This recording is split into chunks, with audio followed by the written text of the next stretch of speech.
Kaleshwaram commission రిపోర్టులో సంచలన విషయాలు వెలుగులోకి వచ్చాయి. తుమ్మిడిహట్టి దగ్గర నీటి లభ్యత లేదంటూ సమర్థించుకున్నారని నివేదికలో పేర్కొన్నారు. తుమ్మిడిహట్టి నుంచి మేడిగడ్డకు బ్యారేజ్ సైట్ ను మార్చడంలో నిజాయితీ చిత్తశుద్ధి చూపలేదన్న నివేదికలో పేర్కొన్నారు.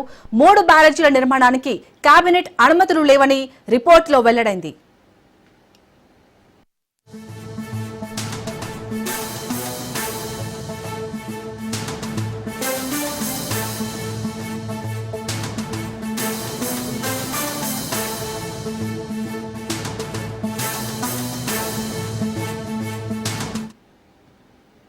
ఇవాళ తెలంగాణ కేబినెట్ ముందుకు కాళేశ్వరం నివేదిక రానుంది.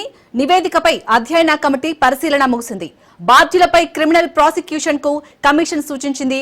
కాళేశ్వరం కమిషన్ నివేదికపై కేబినెట్ చర్చించనుంది. పూర్తి నివేదికను అసెంబ్లీలో ప్రభుత్వం ప్రవేశపెట్టనుంది.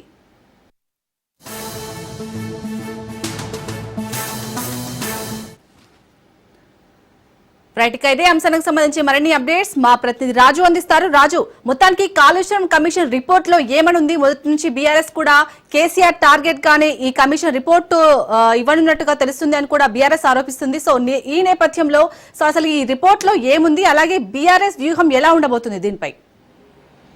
శాలిని, కాళేశ్వరంలో జరిగినటువంటి అవకతవకలపై కాంగ్రెస్ ప్రభుత్వం ఏర్పడగానే జస్టిస్ పిసి ఘోష్ ఆధ్వర్యంలో జ్యుడిషియల్ కమిషన్ను ఏర్పాటు చేయడం జరిగింది. ఈ కమిషన్ 16 నెలల పాటు సుదీర్ఘంగా విచారణ చేపట్టి 650 పేజీలతో తన నివేదికను రాష్ట్ర ప్రభుత్వానికి గత నెల 31వ తేదీన ప్రభుత్వానికి అందించడం జరిగింది. ఈ రిపోర్టు ప్రస్తుతము రాష్ట్ర ప్రభుత్వం చేతికి అందింది. మొదటి నుంచి కూడా బీఆర్ఎస్ పార్టీ చెప్తా ఉంది, ఇది కాంగ్రెస్ పార్టీ చేసినటువంటి కమిషన్, ఖచ్చితంగా ఇది కేసీఆర్ కు గత ప్రభుత్వానికి వ్యతిరేకంగానే ఉంటుందని చెప్పేసి బీఆర్ఎస్ నేతలు ఏదైతే ఎక్స్పెక్ట్ చేయడం జరిగిందో, సో అదే విధంగా కూడా కమిషన్ రిపోర్ట్ ఉన్నట్టుగా కూడా మనకు తెలుస్తా ఉంది. ప్రస్తుతం రాజ్ను స్క్రీన్ పై కమిషన్ రిపోర్ట్ మనం చూస్తా ఉన్నాము. సో ఈ కమిషన్ రిపోర్టులో ఏదైతే గత ప్రభుత్వంలో ఏదైతే ఈ ప్రాజెక్టు ఏదైతే తుమ్మిడిహట్టు వద్ద నుంచి దాన్ని ఇక్కడ అన్నారం ఇక్కడ సుందిళ్లకు మార్చారో అప్పుడు నీటి లభ్యత లేదు అని చెప్పేసి గత ప్రభుత్వం ఎక్స్పర్ట్స్ కమిటీ సూచనల మేరకు నిర్ణయం తీసుకొని ఇక్కడికి మార్చడం జరిగింది. సో ఇదే అంశాన్ని జస్టిస్ పిసి ఘోష్ తన నివేదికలు కూడా పొందుపరచడం జరిగింది. అక్కడ నీళ్ల నివేదిక లేదు, అక్కడ నీటి లభ్యత లేకపోవడం వల్ల తుమ్మిడిహట్టు వద్ద సో ఇక్కడికి ప్రాజెక్టు మార్చారు, సో అక్కడ నీటి లభ్యత ఉంది అని చెప్పి కూడా తన రిపోర్ట్లో పొందుపరచడం జరిగింది. ప్రధానంగా సో కావాలని చెప్పి కూడా చాలా వరకు ఎస్టిమేషన్లు పెంచారు. అదేవిధంగా అధికారులు కూడా ఎక్కడ కూడా క్వాలిటీ కంట్రోల్ విషయంలో కానివచ్చు, ఇతర అంచనాల పెంపు విషయంలో కావచ్చు, ఆర్థిక శాఖ ఏదైతే బిల్లులను ఆమోదించడం కావచ్చు, ఇరిగేషన్ శాఖ నుంచి వచ్చిన ప్రతి బిల్లును కూడా ఆర్థిక శాఖ ఆమోదించడం కావచ్చు, ఇవన్నీ కూడా అంటే ట్రాన్స్పరెన్సీ అనేది లేదు. ఖచ్చితంగా ఇక్కడ ఏదైతే మొదటి నుంచి ఆరోపిస్తున్నట్టు ఇక్కడ తప్పులు జరిగాయని చెప్పేసి కూడా కాళేశ్వరం కమిషన్ రిపోర్ట్లో జస్టిస్ పిసి ఘోష్ అయితే పొందుపరచడం జరిగింది. ఈ రిపోర్టును ఈరోజు మధ్యాహ్నం క్యాబినెట్లో ప్రవేశపెట్టి దీనిపై మంత్రివర్గం చర్చించబోతా ఉంది. ప్రధానంగా ఈ యొక్క రిపోర్టును అధ్యయనం చేసేందుకు గత 3 రోజుల క్రిందట రాష్ట్ర ప్రభుత్వం ఇప్పటికే చీఫ్ సెక్రటరీ రామకృష్ణారావు ఆధ్వర్యంలో 3 సభ్య కమిషన్ను ఏర్పాటు చేయడం జరిగింది. ఆ కమిటీ దీనిపై కూలంకషంగా చర్చించి దాన్ని బ్రీఫ్గా క్యాబినెట్ ముందుకి అందించేందుకు బ్రీఫ్ రిపోర్టును కూడా తయారు చేయడం జరిగింది. అసలు మొదటి నుంచి కూడా కాళేశ్వరం డిజైన్ల నుంచి మొదలుకుంటే సో అది కుంగిపోయే వరకు కూడా మొత్తం ఏం జరిగింది అనే విషయాలన్నిటినీ కూడా 650 పేజీల్లో జస్టిస్ పిసి ఘోష్ తన నివేదికలో వెల్లడించడం జరిగింది. ఆ నివేదిక పూర్తి సారాంశాన్ని మంత్రివర్గానికి అందించేందుకు 3 సభ్య కమిటీ తన నివేదికను కూడా సిద్ధం చేయడం జరిగింది.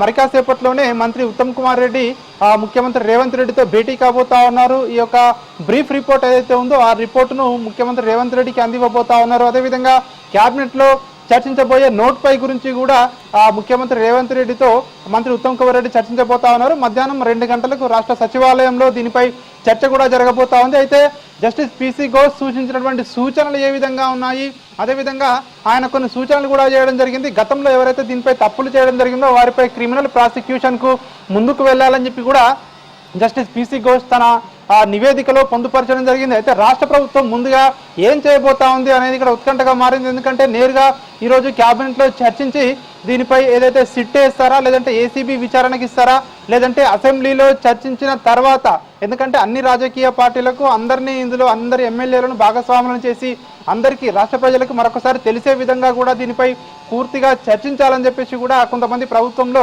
ముఖ్యమంత్రి రేవంత్ రెడ్డికి సూచిస్తున్నట్టుగా కూడా తెలుస్తా ఉంది. ఈ రోజు మంత్రివర్గ సమావేశంలో దీనిపై ఒక క్లారిటీ వచ్చే అవకాశం కనిపిస్తా ఉంది. మంత్రివర్గం ఆమోదం తర్వాత ప్రత్యేక అసెంబ్లీ సమావేశాలు ఏర్పాటు చేసి ఈ కాళేశ్వరం కమిషన్ రిపోర్టును పూర్తి నివేదికను సభలో ప్రవేశపెట్టి చర్చించబోతారని చెప్పేసి కూడా మనకు తెలుస్తా ఉంది. దీనిపై చర్చించిన తర్వాత ఏ విధంగా ముందుకు వెళ్ళాలి న్యాయపరంగా అని చెప్పి కూడా ప్రభుత్వం ఆలోచనలు చేస్తా ఉన్నట్టుగా కూడా తెలుస్తా ఉంది. అయితే ప్రధానంగా ఏసీబీకి ఇవ్వాలా లేదంటే దీన్ని ప్రత్యేకంగా సిట్ ఏర్పాటు చేసి న్యాయపరంగా ముందుకు వెళ్ళాలా అనే దానిపై కూడా ఈరోజు మంత్రివర్గ ఏదైతే సమావేశం తర్వాత ప్రభుత్వం ఒక నిర్ణయం తీసుకునే అవకాశం అయితే కనిపిస్తా ఉంది. మొత్తానికైతే కాళేశ్వరం ఏదైతే ఆ ప్రాజెక్టు విషయంలో ఇటు 3 బ్యారేజీలు అన్నారం, సుందిల్లా, మేడిగడ్డ బ్యారేజీల విషయంలో అవి కుంగుబాటు విషయంలో కూడా గత ప్రభుత్వ తప్పిదాలను కాళేశ్వరం రిపోర్టులో జస్టిస్ పిసి ఘోష్ స్పష్టంగా పేర్కొనడం జరిగింది.